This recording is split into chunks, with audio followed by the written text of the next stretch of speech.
Hey family, I know, bear with me with the camera for a little bit. It'd be crazy around here. Quick little tip I wanted to share with you guys. If you are homeless or you don't have the money to replace a birth certificate or a social security card, social security cards are normally free, but sometimes they'll charge you a $25 fee. It really depends on where you live.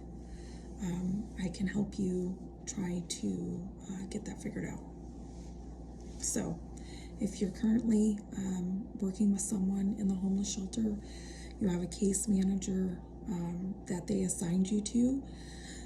Normally, your case manager can give you an application to fill out for a birth certificate, and they will pay for it online. If you have a birth certificate that's out of state and you need to travel out of state to go get it, they will come up with a way to get it without you leaving the state. I don't know how they do it, but they do it. I know that my son, his birth certificate was missing and he was born out of state, and they managed to get it. They cut a check, they sent him a check, and it was done. I got the birth certificate less than 2 weeks. Because that is something you're definitely going to have when you are applying for resources. It's very, very, very important.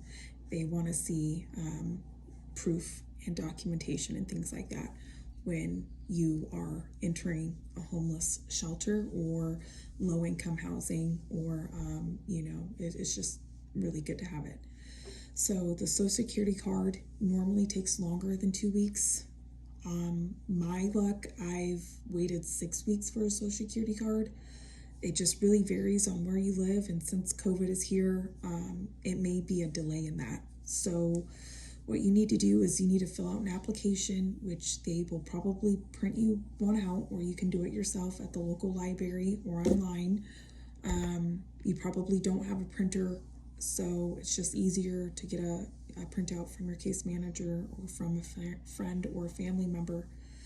So you fill it out. You have to send your photo ID, so make sure you take a copy of your photo ID or driver's license, because they want to see it's actually you.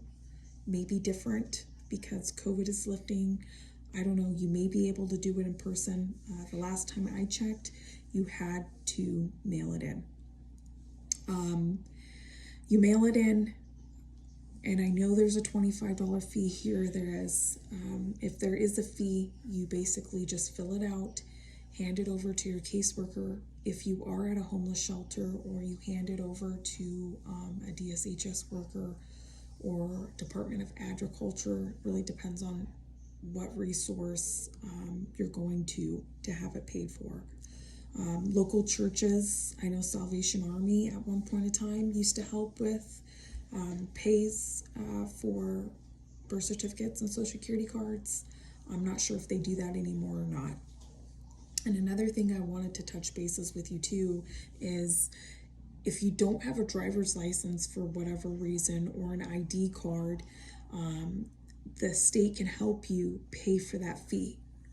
So what you do is you go into your local DSHS or Department of Agriculture. It really depends on what it's named over there. I know they have different names and resources, but you go to the state, and a lot of people don't know this. You tell them that you need help paying for your driver's license or ID card.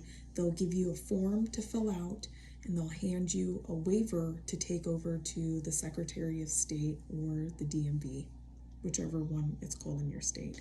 You know what I mean? Like, I'm just trying to help you out, but those are some of the strategies that I've used in the past. Other people I've came across, they didn't know that, they needed help. Just sharing the knowledge with you guys. So if you're ever stuck in that situation where you have a problem, such as a birth certificate or social security card or an ID or a driver's license, you know where to go to. Okay, so try DSHS first. If you have no hope over there, go over to Salvation Army. If you have no hope over there, go over to the Community Action Council. That's normally WIC. They help with milk and fruits and vegetables and things like that. but they do help with other resources as far as rent, helping with birth certificates and things like that. They'll assign a case manager to you specifically for housing needs and other things like that. Okay, St. Vincent de Paul, I know they've helped people out before in the past. St. Mary's is a good one. Just really push and just reach out to your local churches and resources. United Way, I'm not sure if they help with that, but I do know they help with a lot of other resources as far as rent, utility bills, and other things. So I wanted to share that tip with you guys. If you ever need it, just dive into this video. You know, it's really short, really simple, clean cut. It saves you a headache. And I know a lot of people has run into that problem that didn't even know that there's resources out there to help you get the identification forms that you need for you or your family. Okay. If you're applying for someone else's social security card, you're going to have your proof, your social security card, your ID, the whole shebang. Make sure you fill out every single box to the best of your abilities. And always do a follow-up when it comes to paperwork. It's an absolute must. And you will be very happy in the long run that you did. Because a lot of mistakes are happening this day and age. So trust me, I get it. I know how it is. I have 5 kids. Things be happening. But those are the items that can be replaced at your fingertips. It just takes a little bit of work. The funding is out there. You just need to get a hold of the right people. So with that being said, you know what I mean, family?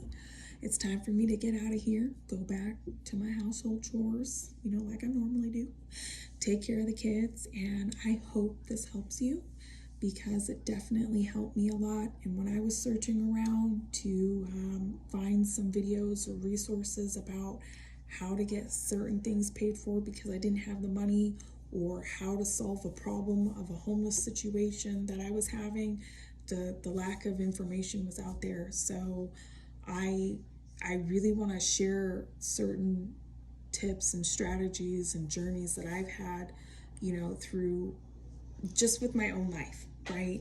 And I believe that will be very beneficial for someone. So with that being said, I hope you have a positive, uplifting day. Just know that your situation isn't permanent. I know it probably doesn't look great. And even if it does, we're going to make the best of it, you know? So stay happy, stay focused, always leave it up to God. Remember, Monday through Friday, you basically just hustle, do every single paperwork you can possibly do. The weekends, take care of you, your family, keep up on your hygiene. I'll show you later on in some videos on how to get some hygiene products for free.